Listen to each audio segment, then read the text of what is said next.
अब हम बात करते हैं इंजीनियर्स डे की। आज इंजीनियर्स डे है। वर्ष 1860 में आज ही के दिन देश के जाने माने इंजीनियर एम विश्वेश्वरैया का जन्म हुआ था। यह बात लगभग उसी दौर की है जब भारत को उसका पहला इंजीनियरिंग कॉलेज मिला था और इस कॉलेज का नाम था थॉमसन इंजीनियरिंग कॉलेज, जो वर्ष 1847 में रुड़की में बनकर तैयार हुआ था और बाद में इसी कॉलेज को आईआईटी रुड़की के नाम से जाना गया। 15 अगस्त 1947 को जब भारत आजाद हुआ तब देश में केवल 44 इंजीनियरिंग कॉलेज थे, सिर्फ 44। आजादी के बाद देश के नेताओं का ध्यान सोशल इंजीनियरिंग में लग गया और देश के लोगों का ध्यान सोशल लाइफ की इंजीनियरिंग में। यानी तब तक भारतीय परिवारों में अपने बच्चों को इंजीनियर बनाने की रेस शुरू नहीं हुई थी। यह ट्रेंड 1990 के दशक के आसपास शुरू हुआ, जब देश के बहुत सारे माता पिताओं का एक ही सपना होता था, अपने बच्चे को इंजीनियर या फिर डॉक्टर बनाना।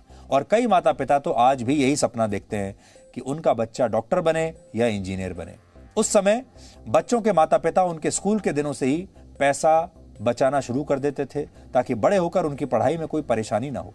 आप कह सकते हैं 1990 और 2000 के दशक में यह सपना कई माता पिता के दिल के बहुत करीब था। बच्चे को इंजीनियर बनाना है। शायद यही वजह है कि इसी दौर में सबसे ज्यादा इंजीनियरिंग कॉलेज हमारे देश में बने। 1995 से 96 के बीच देश में सिर्फ 355 इंजीनियरिंग कॉलेज थे, लेकिन 2008 से 2009 के बीच इन कॉलेजों की संख्या 2237 हो गई और आज पूरे भारत में 3000 से ज्यादा इंजीनियरिंग कॉलेजेस हैं। इंजीनियरिंग पढ़ने के सपने ने ही भारत को दुनिया में सबसे ज्यादा इंजीनियर पैदा करने वाला देश बनाया। आज दुनिया के हर 100 में से 25 इंजीनियर भारत के हैं।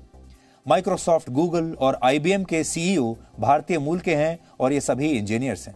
1990 और 2000 के दशक में इंजीनियर बनने का जो सपना सबसे आम हुआ करता था, वो सपना अब धीरे धीरे धूमिल पड़ता जा रहा है। इंजीनियरिंग के सपने का कारोबार करने वाले लोगों ने देश में प्राइवेट इंजीनियरिंग कॉलेजेस तो खोल दिए, लेकिन ये सारे कॉलेजेस अपने छात्रों को बाद में नौकरियां नहीं दे पाए। यानी छात्र और युवा इंजीनियर तो बन गए लेकिन नौकरी नहीं मिली। एक अध्ययन के मुताबिक आज भी देश के 50% यानी आधे इंजीनियरिंग कॉलेज अपने छात्रों को नौकरी देने में असफल हैं। आज भी देश में लाखों छात्र इंजीनियरिंग कर रहे हैं, लेकिन इंजीनियर बनने का सपना अब धूमिल पड़ने लगा है। ब्लैक एंड व्हाइट वाले दौर में इंजीनियरिंग का क्या अर्थ होता था, उसे आप इन तस्वीरों से आज समझ सकते हैं। आईआईटी खड़गपुर की यह तस्वीर वर्ष 1954 की है। उस समय कई युवाओं के लिए सिविल इंजीनियरिंग बिल्डिंग निर्माण से ज्यादा देश का निर्माण हुआ करती थी। यह तस्वीर 1962 की है, जब आईआईटी बॉम्बे का पहला कॉन्वोकेशन हुआ था। और इंजीनियरिंग का एक शानदार नमूना रामायण में भी मिलता है, जिसे हम राम सेतु कहते हैं। यह सेतु श्री राम और उनकी वानर सेना द्वारा रावण की लंका तक पहुंचने के लिए बनाया गया था।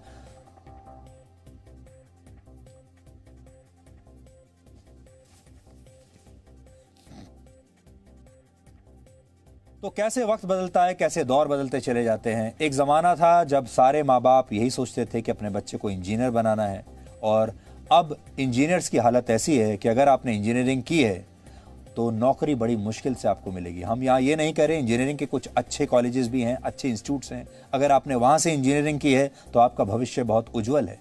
लेकिन हमारे देश में बीच में जो हमारी व्यवस्था आई, उसने इंजीनियरिंग कॉलेजेस को एक दुकान में तब्दील कर दिया और वहां पर इंजीनियरिंग की जो सीट्स थी वो खरीदी जाती थी।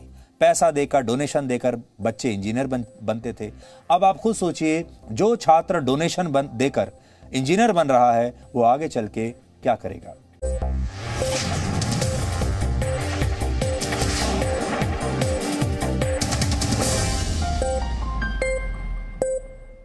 Presenting B News app, available on Google Play and App Store. Download it now.